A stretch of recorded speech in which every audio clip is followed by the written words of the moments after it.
due au bacille de Koch du nom de Robert Koch, le médecin qui l'a découvert en 1882. La tuberculose est une maladie infectieuse qui se manifeste le plus souvent par une toux prolongée, la perte de poids, le manque d'appétit, des douleurs de la poitrine et des fièvres le soir et la nuit. Bolo Samba, chers téléspectateurs, et bienvenue à ce nouveau numéro de votre émission Bolo Santé consacrée à la tuberculose. Bolo Samba, chers téléspectateurs, dans un contexte sanitaire mondial marqué par la pandémie à coronavirus, nous parlerons dans cette émission d'une maladie qui, comme la Covid-19, s'attaque aux voies respiratoires. Avec nos spécialistes, nous parlerons du diagnostic, de la prise en charge et de la prévention contre la tuberculose. Nous aurons également un témoignage avant de rentrer dans nos rubriques l'instant Covid, le geste qui sauve et l'urgentiste. Nous aurons bien évidemment comme invité le professeur Jean-François Meillet, le directeur général du CHU Mère-Enfant, Fondation Jeanne Eboury, avec qui nous allons parler du fonctionnement de cette structure sanitaire. Mais avant tout cela, suivons ce reportage intitulé « La peste noire ». Connue sous le thème de peste noire en Europe au XVIIe siècle, la tuberculose arrive en tête des causes de mortalité d'origine infectieuse à l'échelle mondiale devant le sida. C'est une maladie provoquée par une microbactérie qui se transmet par voie aérienne. La tuberculose touche le plus souvent les poumons, mais atteint parfois certains organes et peut évoluer vers le décès si elle n'est pas traitée. Au Gabon, sa prévalence est inquiétante. Alors, il faut dire que la tuberculose demeure un gros problème sur le plan mondial et aujourd'hui, elle fait partie des 10 maladies qui tuent le plus dans le monde.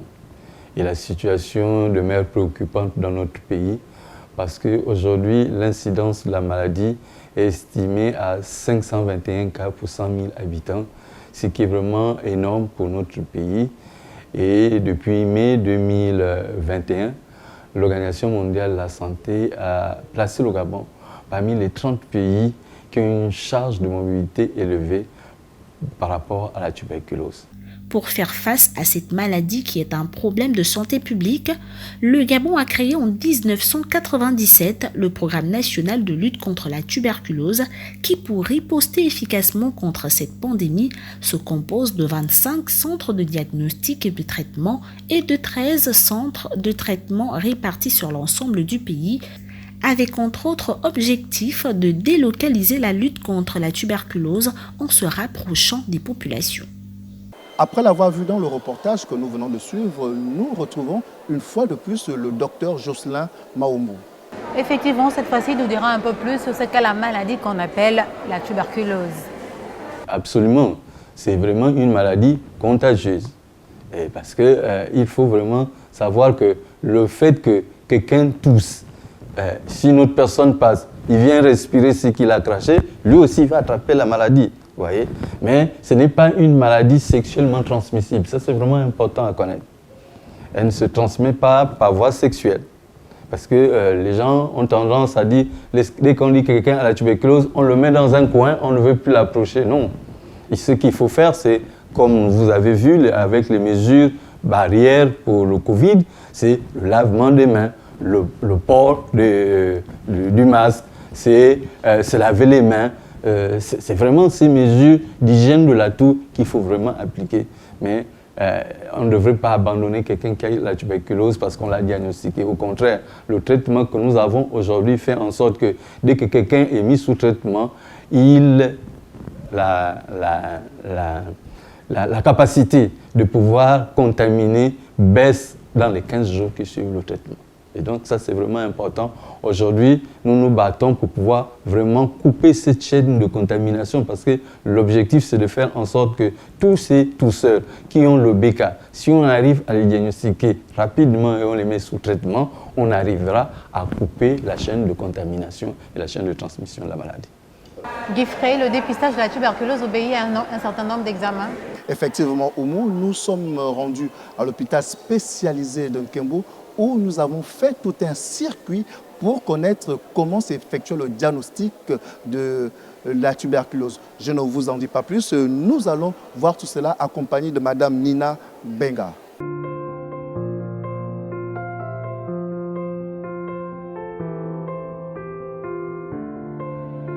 Alors, Le dépistage de la tuberculose commence par l'identification des signes cliniques chez le patient au cours d'une consultation chez un médecin ou chez un personnel soignant.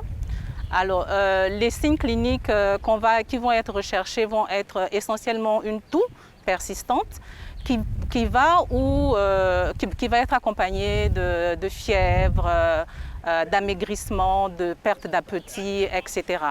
Donc, une fois le médecin a identifié ces signes chez le patient, il va lui faire une demande d'examen de crachat pour la recherche de la tuberculose au niveau du laboratoire. Et le patient muni de cette demande d'examen va se rendre au laboratoire pour poser le diagnostic de la tuberculose. Je vous invite à me suivre au niveau du laboratoire de l'hôpital spécialisé de Kembo pour voir de façon pratique comment se fait le diagnostic de la tuberculose. Alors, nous sommes ici à l'unité de mycobactériologie du laboratoire de l'hôpital spécialisé de Kembo. C'est ici où se fait le diagnostic de la tuberculose. Je vous présente Madame Badjina Audrey, l'une des techniciennes de laboratoire. Elle va vous expliquer comment se fait le diagnostic de la tuberculose au niveau du laboratoire de l'hôpital spécialisé de Kembo. Bon, pour le diagnostic de la tuberculose, nous recevons les patients qui reviennent de chez le médecin avec un bon d'examen. Il faut que le patient nous présente un bon d'examen. Et nous avons deux types d'examens que nous faisons pour le diagnostic de la tuberculose. Nous avons des examens de la microscopie normale, qu'on appelle l'examen de Becker ou examen de Barr. Et nous avons l'examen du GenExpert, sur GenExpert. Donc l'examen normal de bacilloscopie se fait en 2 jours. Voilà, donc nous recevons les patients qui viennent avec leur prélèvement de crachat très tôt le matin. Voilà, nous les identifions, nous prenons leur prélèvement, voilà, et nous exécutons l'examen. Nous faisons avec une coloration à l'uramine, on fait des frottis. Bon, pour la bacilloscopie, nous utilisons des lames que nous identifions lorsque nous avons... Excusez-moi, je vais prendre des gants. Après avoir identifié le prélèvement, parce que nous avons un registre dans lequel nous enregistrons tous les paramètres du patient. Après avoir identifié, nous allons confectionner un frottis. Donc nous identifions ici, ce sont des lames qu'on utilise. Voilà. Donc après avoir identifié, nous allons passer on travaille autour de la flamme, bien sûr. Il faut que la flamme soit allumée pour stériliser le milieu. Et après avoir identifié la lame, nous allons confectionner un frottis. On utilise des bambous. Et après avoir confectionné le frottis, nous allons faire sécher les différents frottis que nous allons utiliser sur un portoir, un porte-lame.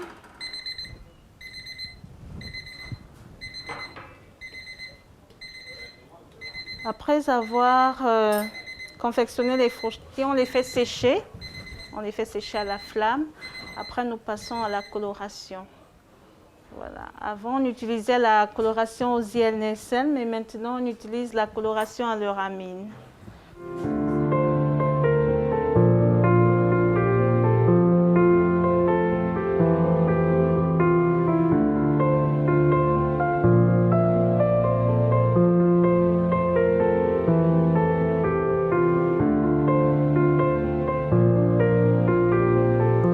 Voilà, donc après avoir séché la lame, nous allons la fixer.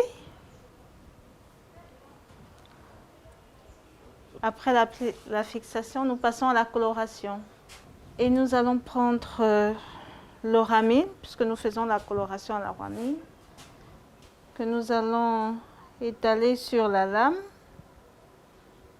Voilà, et le colorant doit couvrir toute la lame. Et nous attendons 20 minutes. On chronomètre 20 minutes.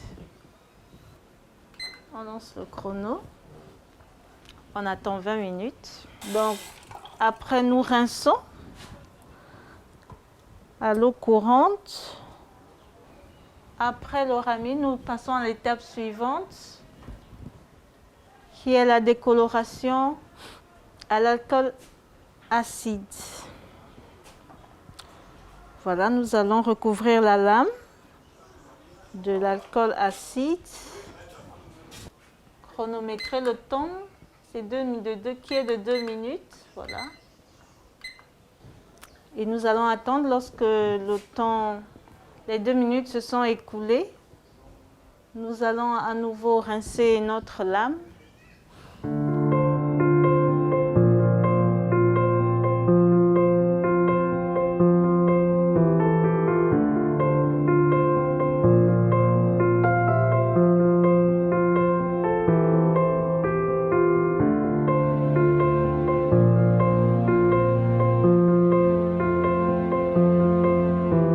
Après l'étape de la décoloration, nous allons passer à l'étape de contre-coloration.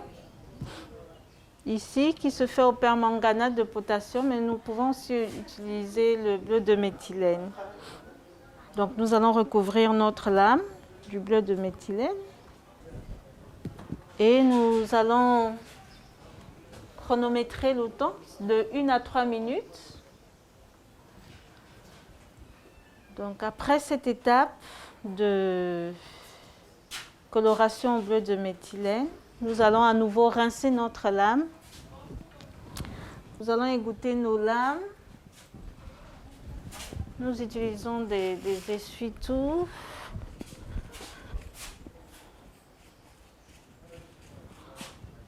Voilà, nous prenons notre lame.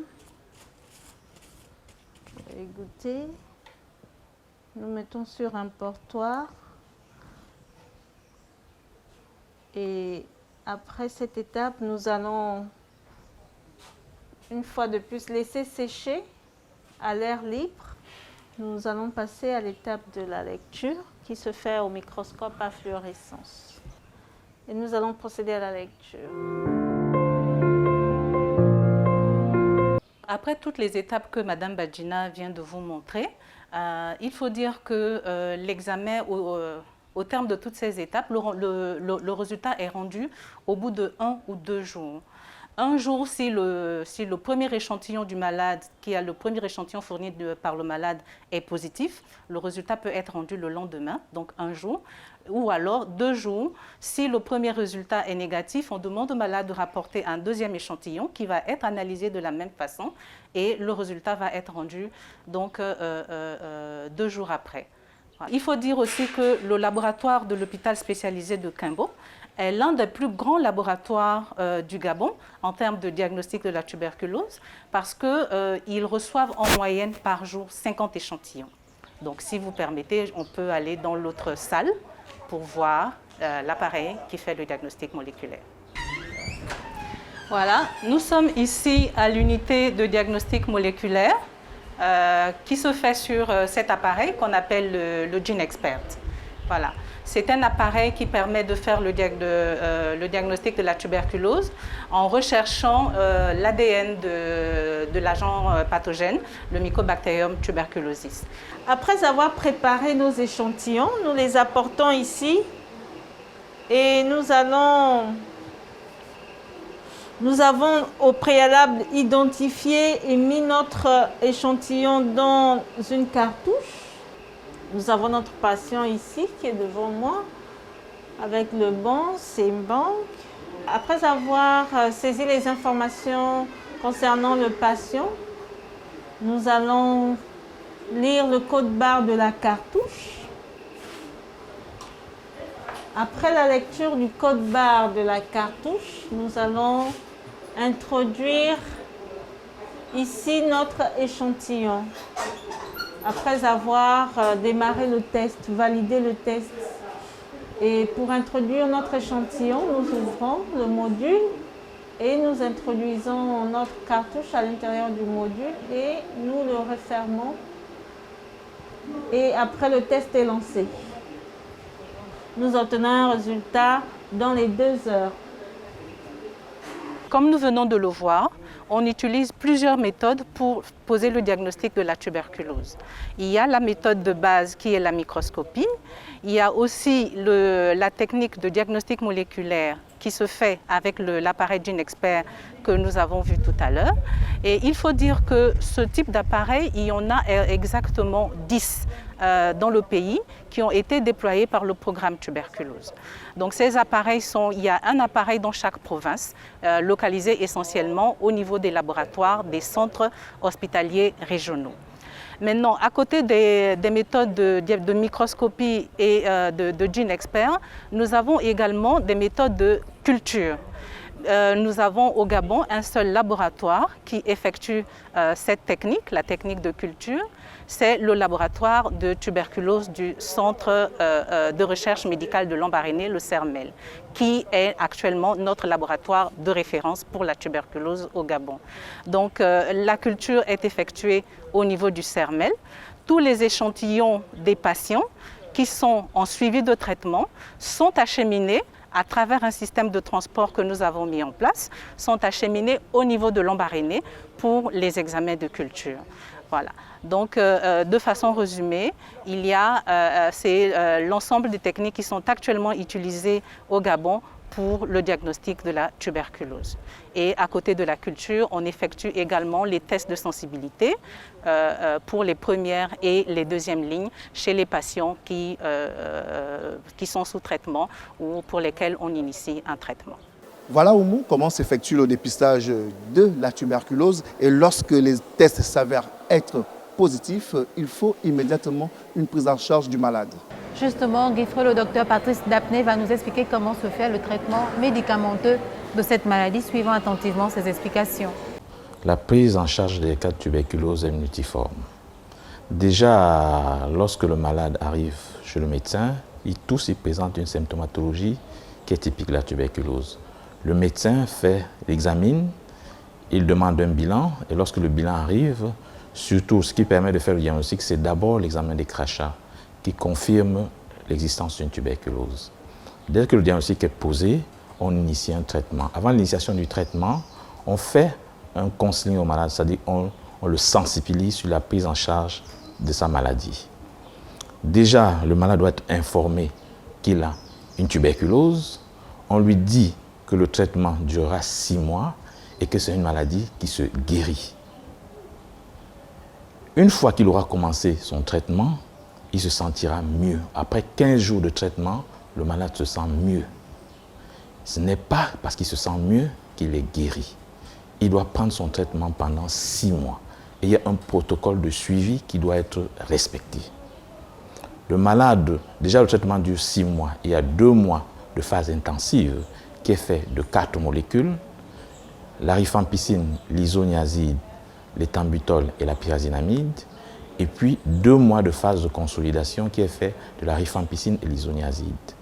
Pendant tout ce traitement, le malade vient tous les mois pour un contrôle. Il faut noter qu'on préconise un traitement directement observé. Mais compte tenu du fait que la tuberculose atteint surtout les ménages moyens à revenus moyens, il est difficile pour les malades qui habitent très loin de venir à l'hôpital tous les jours pour prendre leurs médicaments. Ceci étant, on est contraint à donner des médicaments pour 1 mois aux malades. Mais il est conseillé qu'avant de donner les médicaments aux malades, qu'il y ait un tuteur médical. Le tuteur médical, quel est son rôle? C'est de voir tous les jours le malade prendre ses médicaments. Et on conseille même que le parent qui est tuteur médical doit le voir prendre ses médicaments. Il vérifie que le malade a pris son médicament. C'est à l'issue de ça qu'on sera certain que le malade est bien observant et on garantit l'efficacité du traitement. Il faut noter qu'il existe le BCG, le vaccin appelé bacille de Calmette-Guérin, parce que c'est Calmette-Guérin qui a découvert ce vaccin-là. Mais ce vaccin s'administre à la naissance. Dans le programme élargi de vaccination, il est retenu pour être administré à la naissance. Et si on n'a pas pu l'administrer à un enfant à la naissance, on peut le rattraper jusqu'à l'âge de 5 ans. Parce qu'après 5 ans, ce vaccin, il a été prouvé que ce vaccin n'a plus d'efficacité. Donc l'idéal, c'est qu'un malade qui est tuberculeux prenne ses médicaments pendant qu'il présente encore la forme sensible. afin de pouvoir guérir et de réduire les coûts catastrophiques de cette affection.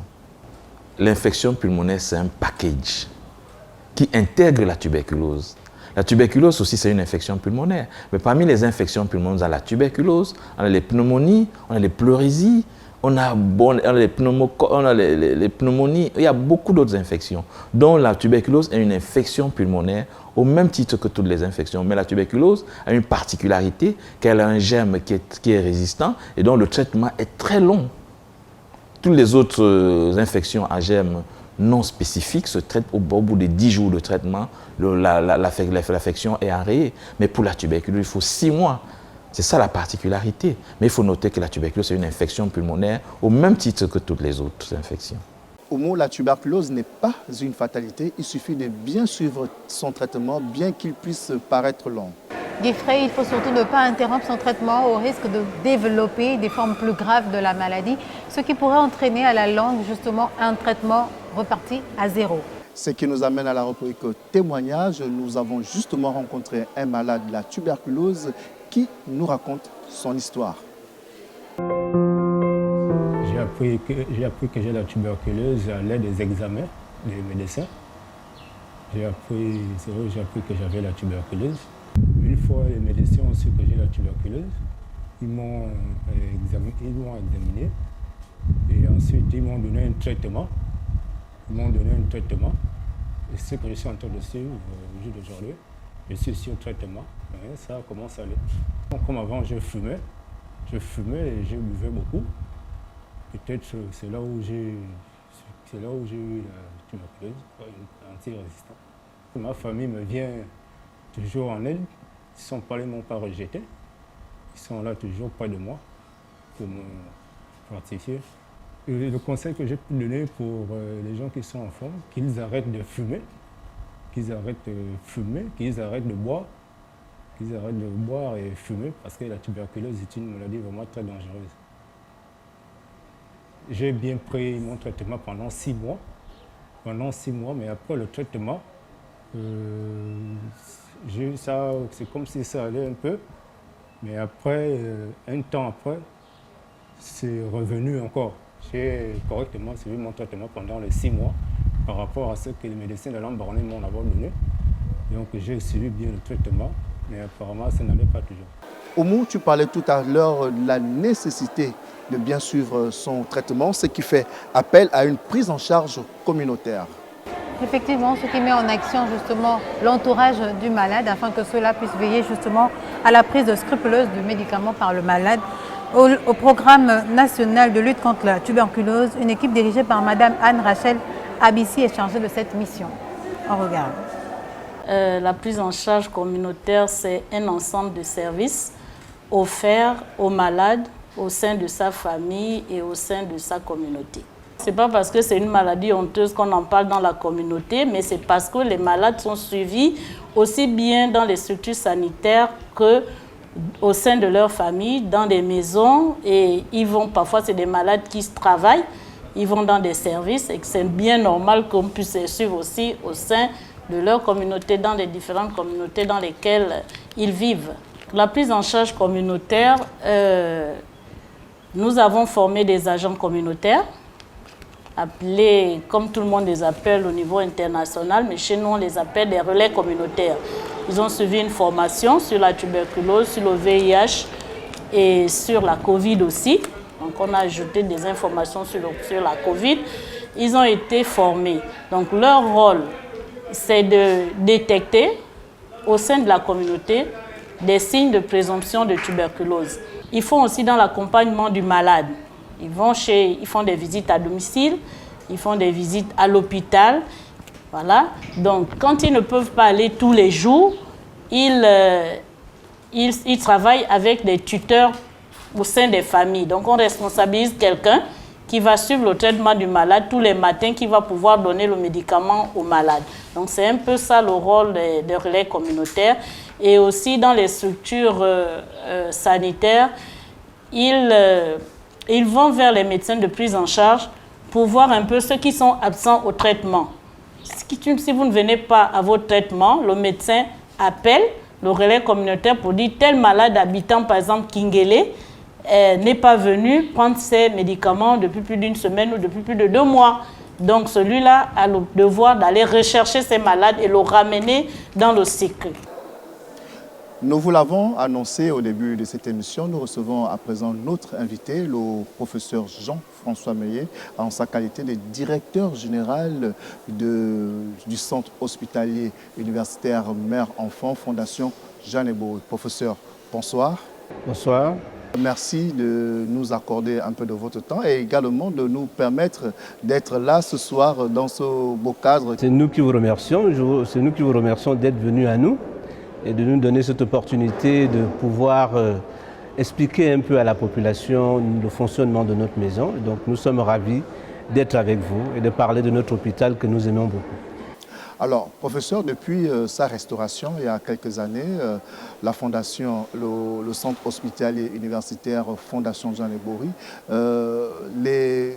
les usagers sont un peu perdus sur le statut de votre structure. Alors, est-ce que c'est une structure privée ou c'est une structure publique? Alors, je voudrais corriger, ce n'est pas la restauration, c'est la construction. Comme vous savez que l'ancien Jeanne Ebory a été démoli et un autre bâtiment a vu le jour. Donc, il n'y a pas d'ambiguïté sur le statut de la Fondation Jeanne Ebory, du CHU Mère-Enfant Fondation Jeanne Ebory. C'est un hôpital public dans le cadre des CHU. C'est un hôpital public acté par le décret 178/2018 qui décrit le fonctionnement des CHU. Donc c'est un hôpital qui est sous la double tutelle, aussi bien du ministère de la Santé pour les aspects soins et du ministère de l'Enseignement supérieur pour les aspects formation et recherche, mais sous l'administration directe du ministère de la Santé. Donc à ce niveau, il n'y a pas vraiment d'ambiguïté. La difficulté qu'on a aujourd'hui, c'est qu'il n'y a pas eu beaucoup d'explications sur le fonctionnement des hôpitaux. Aujourd'hui au Gabon, les hôpitaux ont un fonctionnement initié par les plus hautes autorités, qui consiste à ce que l'hôpital doit être en autonomie de gestion, en quasi-autonomie de gestion. Je vous prends dans le cadre de tous les CHU, nous avons ce qu'on appelle des fonds propres. L'hôpital doit maintenant travailler pour avoir des fonds propres et accessoirement une aide de l'État. Ce qui fait que le gouvernement gabonais a mis en place un système de financement des hôpitaux qui est l'assurance, la principale assurance qui est la CNAMGS. C'est un organe de financement des soins. Donc nous avons des structures de soins et un organe de financement des soins. Ce qui fait que les hôpitaux, pour avoir de l'argent, doivent faire des actes. Ce sont ces actes-là dont la facture est présentée à la CNAMGS et la CNAMGS finance les hôpitaux. Et tous les hôpitaux ont le même modèle. Donc ce n'est plus l'État, par le budget de l'État, qui finance les hôpitaux. Les hôpitaux sont en autonomie de gestion. Chez nous, par exemple, l'État représente dans la prévision budgétaire à peu près 20%, ce qui malheureusement n'arrive pas. Et dans tous les CHU, c'est le même principe. Maintenant, qu'est-ce qu'il faut comprendre par là? C'est qu'il faut comprendre que ces actes-là doivent être payés par quelqu'un. Pas forcément les malades, mais quelqu'un doit payer. Et le Gabon a décidé que c'est la CNAMGS qui paye selon sa cotation et selon son taux de prise en charge qui paye les actes. Et donc, lorsque nous sommes dans ce système, nous avons l'hôpital facture et adresse à la CNAMGS. Cependant, pour que, comme vous l'avez dit, vous avez posé la première question, cet hôpital a une particularité. C'est que le président de la République, voulant de la qualité, insistant sur la qualité des hôpitaux, avait jugé bon de confier la gestion à un partenaire étranger. Et ce partenaire, au regard de les modalités de financement des hôpitaux, comme je vous ai dit, en partie par les fonds propres et accessoirement par l'État, a estimé qu'il ne pouvait pas assurer un fonctionnement de qualité dans cet hôpital, dans ces conditions-là. Aussi, il y a eu 2 exigences accordées par les plus hautes autorités, à savoir que nous devons augmenter la tarification de Jeanne Ebory de 30% supérieure à celle payée par la CNAMGS. La deuxième chose, c'est que dans l'hôpital, pour pouvoir fonctionner, il faut facturer l'ensemble des actes et l'ensemble des médicaments que nous donnons. Parce que nous sommes un hôpital d'urgence, un service d'urgence. On ne peut pas attendre, si une femme arrive en train de saigner, en train de mourir, comme on fait partout, faire d'abord l'ordonnance, aller à la pharmacie. Attends, moi, à titre personnel, j'ai perdu des femmes dans mes bras dans ces conditions-là. Parce qu'on leur fait l'ordonnance d'aller chercher du sang, d'aller chercher les médicaments. On a fait le choix de dire que nous allons d'abord prendre en charge entièrement ce que nous faisons au quotidien en leur fournissant les médicaments. Mais ces médicaments seront facturés, seront présentés dans la facture pour pouvoir les remplacer. Or, malheureusement, les autres hôpitaux ne font pas ça. Et quand vous regardez, donc quand je vous parle du système de financement des hôpitaux, il n'y a aucun volet permettant à un hôpital de disposer des médicaments actuellement, en dehors de ce volet-là. Professeur, est-ce que ça voudrait dire que s'il fallait parler en termes de mercurial, c'est-à-dire la tarification, la prestation des différentes offres de soins, tous les centres hospitaliers universitaires ont la même tarification, mais ce que je semble comprendre selon vos explications, c'est que ce qui diffère, c'est également la tarification médicamenteuse. Donc, lorsque voilà, ce qui diffère, c'est la tarification. Tout à fait. Ce qui diffère, c'est que nous, on offre les médicaments et on facture les gens parce qu'on est allé acheter ces médicaments dans une clinique, dans une pharmacie privée ou dans les officines qui sont là. Donc, on offre les médicaments. À la sortie, on vous facture ces médicaments. Et je disais que la petite variante aussi, c'est que nous avons la tarification de la CNAMGS, mais chez nous, on a eu l'autorisation de l'État pour la majorer de 30%. C'est ça qui cause un peu un problème. Vous savez que si vous avez un acte, je prends l'exemple puisqu'on reviendra là-dessus, quand on parle d'accouchement, il y a l'acte d'accouchement qui, chez nous, la CNAMGS prend selon ses modalités, qui est de 60 000 francs. La CNAMGS prend ça en charge. En dehors de cet acte d'accouchement, il y a tous les médicaments et les consommables qui sont donnés à la femme pour effectuer l'accouchement. Mais ça, la CNAMGS ne prend pas ça en charge. Il y a l'hospitalisation que la CNAMGS prend en charge selon sa tarification. Donc, par exemple, je prends l'hospitalisation que la CNAMGS accepte de prendre 80% de 20 000 francs, quelle que soit la catégorie. Nous, en majorant de 30%, ça nous a fait à peu près 25 000 à 26 000 francs. Donc, ce qui fait que quand vous avez, la CNAMGS paye la chambre chez nous à 80%, donc on va payer à peu près 16 000 francs. Et les 4 000 francs qui restent, plus les 6 000 francs que nous avons majorés, donc la patiente va payer 10 000 francs. C'est comme ça que ça fonctionne. Et ça, nous avons eu l'autorisation des plus hautes autorités pour pouvoir mettre ça en pratique. Le vrai problème, je pense que le vrai débat est celui-là. Est-ce que s'expliquer, si la population se plaint, c'est qu'il y a quelque chose. En ma qualité d'enseignant, on m'a appris qu'il faut apprendre des erreurs. Et comme j'aime dire aux étudiants, comme disait un de nos maîtres, c'est que le succès n'est que la succession des erreurs corrigées qui nous amène au succès. La situation, l'interrogatoire de la population sur Jeanne Ebori prouve à suffisance que nous n'avons pas beaucoup communiqué. Et c'est pour ça qu'aujourd'hui, nous nous permettons de communiquer, parce que nous estimons que la santé est un bien commun, que nous devons vraiment préserver.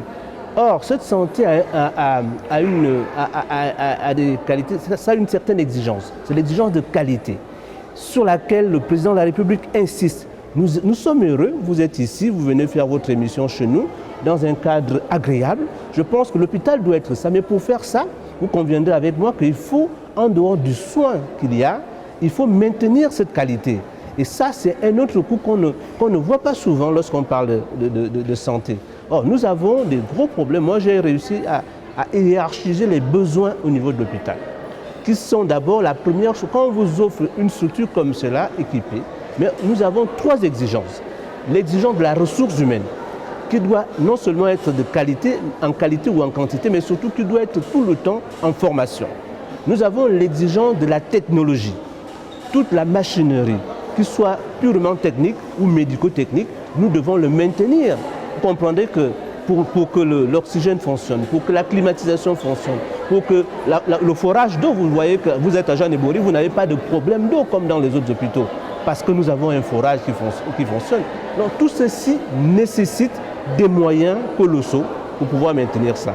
Et en troisième lieu, comme selon ma hiérarchie, c'est le médicament est consommable.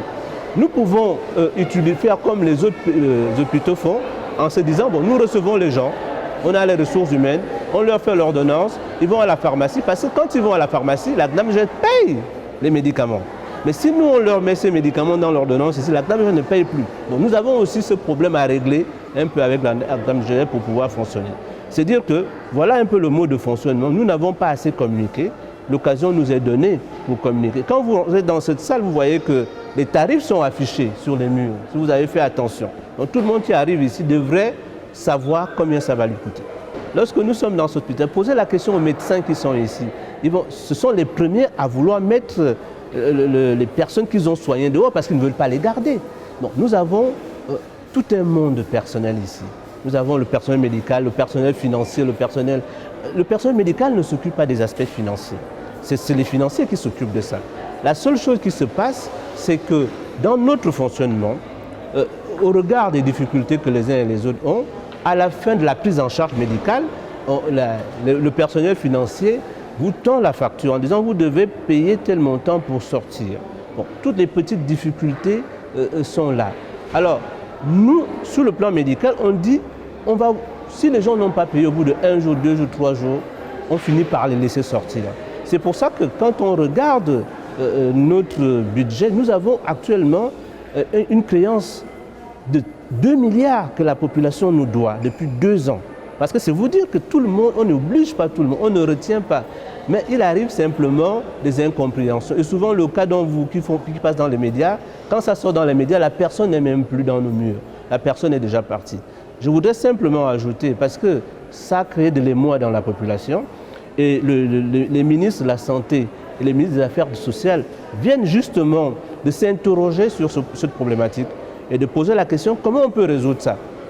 Donc nous avons activé, ce qui existait déjà sans bien fonctionner, un service social sous la tutelle du ministère des Affaires sociales avec un personnel qui est à demeure pour que toutes les difficultés, toutes les personnes qui présentent des difficultés à régler leurs factures, leur dossier soit traité, soit étudié, parce que ce ne sera pas systématique. Quelle que soit la personne qui vient à l'hôpital, on le soigne. Et vous avez constaté, on vient parfois nous déposer des personnes ici dont on ne connaît pas les parents. Le premier réflexe, c'est de les soigner. Les aspects purement financiers, on en discute après la prise en charge médicale. C'est pour ça que la communication est importante. Parce que comme je dis, l'autorité politique, le gouvernement a mis en place des mécanismes de financement de la santé. Malheureusement, nous ne les exploitons pas au maximum. Une personne enceinte qui arrive et qui vient accoucher 9 mois après, sans être immatriculée à la CNAMGES, ça pose quand même problème. Puisque même nous-mêmes, quand on les reçoit en consultation, la première question que nous posons, est-ce que vous êtes immatriculé? Non, la CNAMGES vous immatricule sans coût, pour que vous puissiez. Mais quand vous arrivez à l'hôpital, 9 mois après, sans être immatriculé, vous comprenez que c'est un problème. Lorsque vous êtes à l'hôpital, malgré ça, il existe au niveau des affaires sociales des rubriques qu'on appelle les filets sociaux. Lorsque vous avez une difficulté quelconque, vous devez saisir ces autorités. Même la CNAMGES s'occupe de ça, des gens qui ne sont pas forcément immatriculés, qui sont en difficulté. Mais il faut aller les voir. Nous ne sommes pas l'organisme financeur des soins. Ce que nous voulons, c'est que les personnes qui viennent nous voir, nous puissions s'en occuper, prendre en charge, et à la fin de la prise en charge, tout ce qu'on a utilisé pour vous nous soit restitué.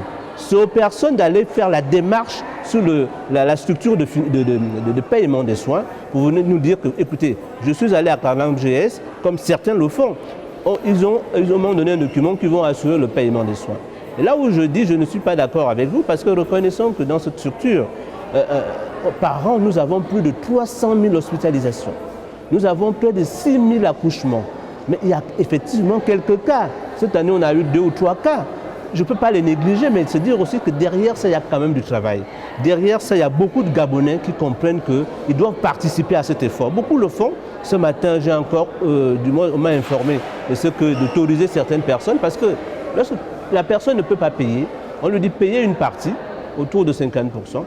Le reste, venez payer après. Bon, malheureusement, un moratoire. Malheureusement, les gens ne viennent pas payer. Et c'est pour ça que nous avons cette créance de 2 milliards que la population nous doit.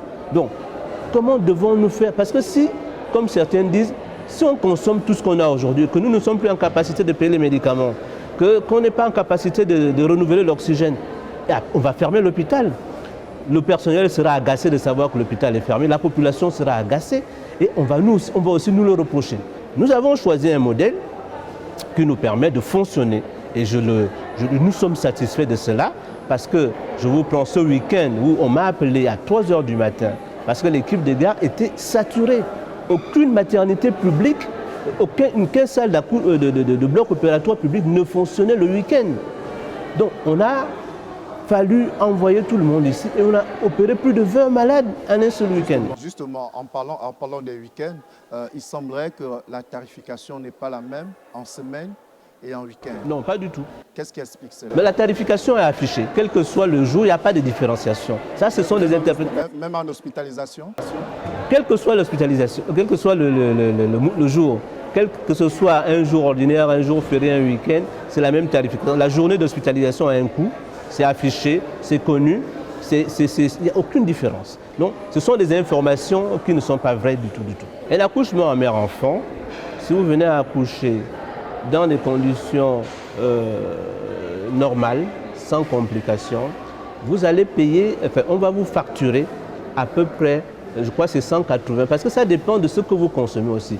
Globalement, en moyenne, ça fait 190 000 francs, 198 000 francs. Ça, c'est l'accouchement. Dans ces 198 000 francs, il faut compter que nous avons inclus les médicaments. Donc tout est vraiment ce qu'on... On a inclus les 2 jours d'hospitalisation. On a inclus l'acte d'accouchement. Tout est inclus, ça fait 190 000 francs. Maintenant, la CNAMGS va nous payer à peu près 100 000 francs. Pourquoi? Parce que la CNAMGS paie l'accouchement à un forfait de 60 000 francs l'accouchement. Vous conviendrez avec moi que 60 000 francs ne peut pas couvrir un accouchement, mais c'est ce que la CNAMGS a accepté de payer. La CNAMGS accepte de payer 16 000 francs sur 20 000 francs la journée d'accouchement. Donc ça fait autour à peu près 96 ou en gros 100 000 francs. Le reste de 90 000 sont à la charge des patients. Voilà un peu comment ça fonctionne. Et donc, je vous dis globalement, ça fonctionne bien. Mais il arrive aussi des cas qui viennent souvent, que vous entendez. Un enfant qui reste en couveuse, parce que la couveuse a une tarification, pendant 1 mois, 2 mois, vous comprenez que la facture va s'alourdir.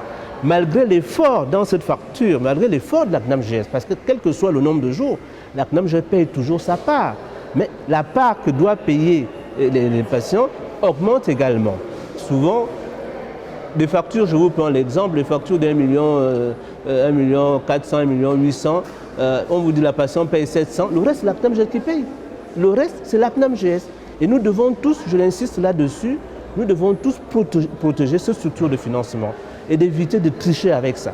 Parce que ça rend énormément de services. Vous voyez à l'hôpital, quand les médecins décident de ne pas prendre la CNAMGS dans certaines structures, peut-être pas chez nous, parce qu'il y a eu des retards de paiement ou un truc comme ça, la population est malheureuse parce qu'elle n'a plus accès à l'hôpital. C'est vous dire l'importance de cette institution-là. Alors, professeur, nous sommes arrivés au terme de cet entretien avec vous. Peut-être un mot, une interpellation, peut-être pour lever quelques équivoques en guise de conclusion. En guise de conclusion, je veux dire simplement que nous avons pris acte, et ça nous a interpellés, les incidents qu'il y a eu, parce qu'il faut toujours apprendre de ça. Je pense que personne n'est satisfait de savoir que vous êtes indexé. Jeanne et Bory fonctionne parfaitement bien sous le modèle implémenté par l'État gabonais, à savoir majoritairement une autonomie de gestion. Nous avons épousé les contours de notre environnement pour pouvoir fonctionner parce qu'aujourd'hui, c'est la population qui finance l'hôpital par le biais de leur inscription à la CNAMGS, il faut le dire, et par le biais de ce qu'ils dépensent. L'argent ne vient plus de l'État. L'État donne un tout petit peu. Et jusqu'à présent, si nous fonctionnons, c'est que la population participe. Vous-même, vous venez ici tout le matin, vous voyez toute la population qui est ici. C'est dire qu'il y a quand même une adhésion. Il y a malheureusement quelques difficultés pour quelques rares personnes. Le gouvernement vient de prendre une résolution pour pouvoir accompagner ces personnes-là. Je pense qu'aujourd'hui, il ne doit plus y avoir de raison d'aller crier dans les médias pour pouvoir trouver solution. Le ministère des Affaires sociales a implémenté un bureau pour accompagner les gens qui sont en difficulté. Accompagner ne veut pas forcément dire qu'on va d'emblée résoudre leurs problèmes, mais qu'on va essayer de comprendre et essayer de voir dans quelle mesure ils peuvent trouver satisfaction. Voilà un peu ce que je voulais dire. En terminant, je vais simplement dire que l'hôpital est ouvert à toutes les couches sociales, Nous préférons d'abord soigner les malades, mais simplement, il y a une petite discussion sur le recouvrement des frais qui se passe. Et je vous dis, l'exigence de qualité nous amène à cela. L'exigence de qualité. Ok, merci professeur. Nous vous rappelons que nous étions avec le professeur Jean-François Meillet, le directeur général du Centre hospitalier universitaire Mère-Enfant, Fondation Jeanne Bourri. Avec lui, nous avons parlé du fonctionnement de cette structure dont il a la charge et également essayer de lever quelques équivoques qui semblent plus ou moins porter des confusions, des incompréhensions quant à la prise en charge dans cette structure sanitaire. Pour la suite, nous arrivons à l'instant Covid. Effectivement, depuis mi-septembre, le Gabon est entré en plein pied dans la 3e vague de contamination à la Covid-19, une vague peu virulente que les 2 précédentes. Avec l'apparition du variant Delta, les hospitalisations en réanimation sont en augmentation, comme c'est le cas au centre hospitalier universitaire de Libreville, où nous sommes allés faire le constat. Alors nous avons, depuis le mois de mars, avril 2020, nous sommes engagés dans cette lutte, dans cette prise en charge. Nous avons vécu une première phase, ensuite une première vague, ensuite une deuxième vague. Et au moment où on a observé une certaine accalmie, nous avons une résurgence du nombre de cas. Actuellement, nous tournons à, je parle des cas graves au niveau du service de réanimation Covid, nous tournons à 5 malades, donc des lits sont occupés. Ce que nous n'avions pas les mois précédents. Alors, la question c'est pourquoi? Est-ce que doit-on parler de 3e vague? J'ai envie de dire oui, probablement. Parce que nos capacités sont aujourd'hui limitées au vu de la sollicitation des structures extérieures qui nous appellent pour des cas à prendre en charge, que ce soit des cas confirmés par la PCR ou alors des cas fortement suspects, qu'on appelle des cas probables, parce que les patients sont symptomatiques et ils ont pour la plupart, ou ils réalisent pour la plupart, un scanner thoracique qui montre des images fortement évocatrices. Voilà, donc actuellement nous avons en réanimation Covid, nous avons 5 lits d'hospitalisation et les 5 lits sont occupés. Et nous sommes à un rythme d'occupation, on va dire, instantané. C'est-à-dire que dès qu'un patient libère, tout de suite il y a un autre qui arrive. On n'a pas de répit de 24 heures. Voilà. Donc, sans risque de me tromper, je peux dire que nous sommes rentrés dans une 3e vague. La question c'est pourquoi peut-être qu'il faut encore interpeller les populations, il faut encore sensibiliser les populations sur les gestes, les mesures à prendre pour limiter justement la contamination de cette épidémie, de cette pandémie. Aujourd'hui, quand on dit Covid, nous, praticiens hospitaliers, nous voyons oxygène. Et nous avons des patients qui ont besoin d'énormément d'oxygène. Au niveau du CHU de Libreville, nous avons dans la zone de prise en charge des patients Covid, nous avons une centrale d'oxygène qui malheureusement ne répond pas seule aux besoins des patients. Et pour ça, nous avons un circuit accessoire qui demande des bouteilles d'oxygène. Et pour vous donner à peu près le rythme de consommation, nous sommes à 8 bouteilles d'oxygène toutes les 2 heures. Des bouteilles de 50 litres toutes les 2 heures. C'est pour dire que nous consommons énormément d'oxygène, malgré la centrale d'oxygène qui est là, qui tourne également assez bien. Parce que pour nous, praticiens, il est facile de prendre en charge les patients lorsque nous avons les médicaments à disposition. Comme nous ne les avons pas et qu'il y a un retard de prise en charge, c'est difficile, ça augmente le stress pour nous, pour le patient et même pour la famille. Donc vraiment c'est un cri d'alarme que je lance comme ça aux plus hautes autorités pour que ces patients soient véritablement accompagnés en termes d'accès au traitement. Merci. Voilà, après cet instant Covid, on ne le dira jamais assez. En plus des gestes barrières, optons pour la vaccination de masse, surtout pour les personnes qui présentent des comorbidités pour éviter les formes graves de la Covid-19. Au mot pour la suite, nous arrivons à la rubrique Le geste qui sauve. Alors, dans le numéro précédent, nous avons parlé de ce qu'il faut faire en cas de plaie au niveau de l'abdomen. Aujourd'hui, avec nos spécialistes de la Croix-Rouge gabonaise, nous allons voir comment réagir face à une plaie au niveau du thorax. On regarde. Bonsoir, je suis Alain, instructeur au premier secours à la Croix-Rouge gabonaise. Aujourd'hui, nous allons voir une victime qui a une plaie au niveau de l'abdomen avec un objet perforant. Comment faire pour aider cette personne avant de l'amener dans un centre hospitalier? Nous allons passer tout de suite à la démonstration avec notre formateur, Mariette Nkanga. Nous sommes en présence de notre victime. Donc, la première des choses, c'est de vérifier d'abord autour s'il n'y a pas quelque chose qui gêne. Voilà. Ensuite, on va se rapprocher de notre victime. On va vérifier la conscience. Si notre victime est conscient, s'il nous écoute. Ensuite, on va aller vers la plaie. On ne va pas enlever l'objet perforant. On va tout simplement relever, on va d'abord relever ses pieds. On relève ses pieds pour servir de compression. D'accord? Ensuite, on prend un tissu propre qu'on va entourer autour de la plaie. Ça fait office d'un pansement compressif. Voilà. Et tout en tenant les pieds de notre victime, on va appeler le service d'urgence qui viendra par la suite prendre la victime et l'emmener dans un centre hospitalier. Donc, la position, c'est genoux fléchis pour permettre, en fait, une compression naturelle au niveau de l'abdomen. Lorsque les genoux ne sont pas fléchis, la victime aura plus mal et va perdre plus de sang. Donc, les genoux fléchis nous permettent d'avoir une compression au niveau de l'abdomen. Ça va comprimer la plaie.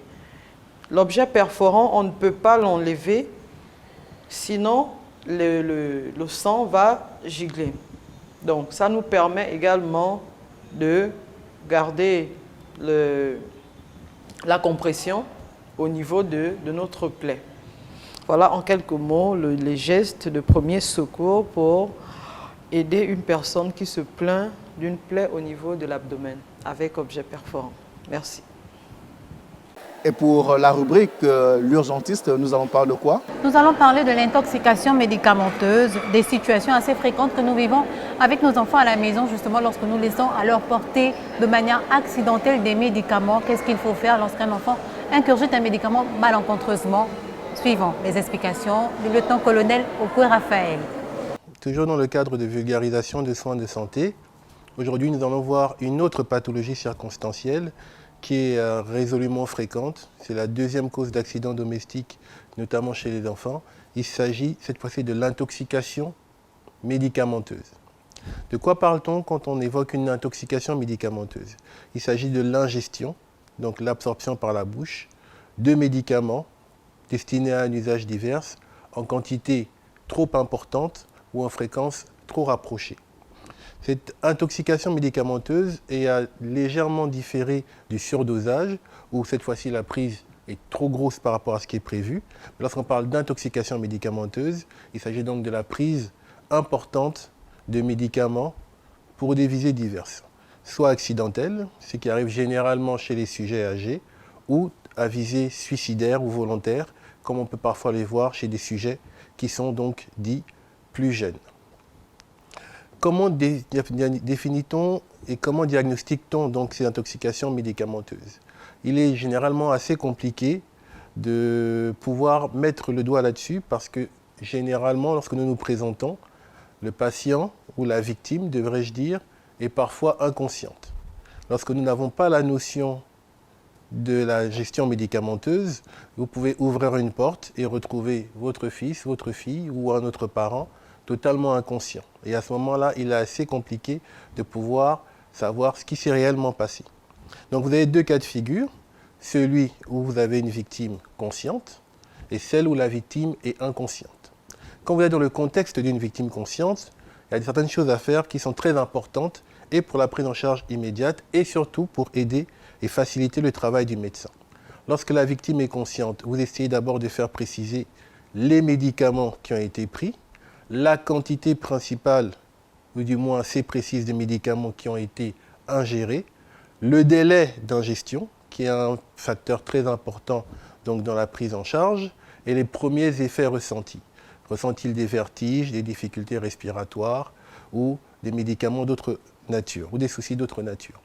À ce moment-là, il est important, comme dans les deux cas, de prendre tous les médicaments qui sont disposés auprès de la victime, munis de leur notice, et de les emmener le plus rapidement possible avec la victime au niveau du centre hospitalier le plus proche, soit par vos propres moyens si la victime est consciente, soit idéalement via un moyen médicalisé par une ambulance.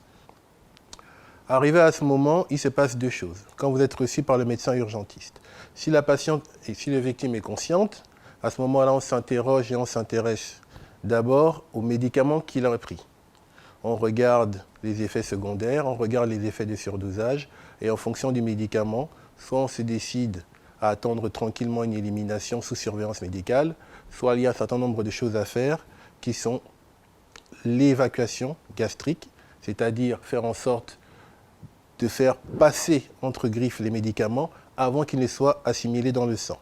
Pour ce faire, il y a deux techniques qui sont employées chez la victime consciente ou chez la victime inconsciente. La première est celle du lavage gastrique.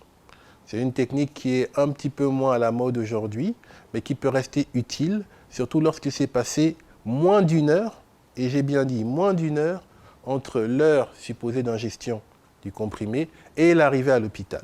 Voilà pourquoi quand la victime est consciente, vous devez toujours lui demander, si elle peut y répondre, à quel moment précis elle a pris les comprimés pour qu'une fois arrivé à l'hôpital, le médecin puisse se dire « ça fait moins d'une heure que les comprimés ont été ingérés, je peux essayer d'évacuer les comprimés qui sont encore dans l'estomac avant qu'ils ne puissent passer au niveau du sang. » À ce moment-là, on procède en mettant un tube au niveau de l'estomac, on injecte du sérum physiologique, donc de l'eau, et on le réaspire pour que ces comprimés-là puissent déjà être éliminés avant qu'ils ne puissent passer au niveau du sang. Il faut éviter certains gestes, d'accord? Et donc, faire vomir sur les lieux peut sembler intéressant, mais quand on ne sait pas la nature exacte de l'ingestion, donc du médicament qui a été pris, il vaut mieux attendre d'être en milieu médicalisé. Ensuite, les réflexes tels que de faire ingérer du lait, à mon avis, non plus, doivent être évités au maximum. Le plus important est d'amener la victime et les médicaments donc, qui ont été pris à la structure sanitaire la plus proche pour que le médecin puisse faire le point et décider à ce moment-là de la stratégie et donc de la prise en charge à adopter. Voilà donc grossièrement ce qu'il faut retenir donc, de l'intoxication médicamenteuse. Elle peut être généralement bénigne, elle peut être grave lorsqu'elle a visée suicidaire. Les points les plus importants sont lorsque vous avez une personne et une victime consciente, préciser le délai d'ingestion et ramener avec vous tous les médicaments qui ont été pris. Lorsqu'elle est inconsciente, la mettre en position latérale de sécurité et faire venir les secours médicalisés le plus rapidement possible pour les amener à l'hôpital. La prise en charge se base essentiellement sur l'épuration digestive lorsque la prise en charge est précoce, à savoir le lavage gastrique ou l'adjonction de charbon activé. Et pour le reste, les centres antipoison ainsi que les mesures de réanimation spécifiques sont généralement suffisantes pour pouvoir prendre en charge correctement notre victime. Prenons donc garde, chers parents, et ne laissons plus à la portée des enfants des médicaments. Voilà, nous sommes arrivés au terme de cette émission consacrée à la tuberculose. Merci de votre fidélité et portez-vous bien jusqu'au prochain numéro. Au revoir.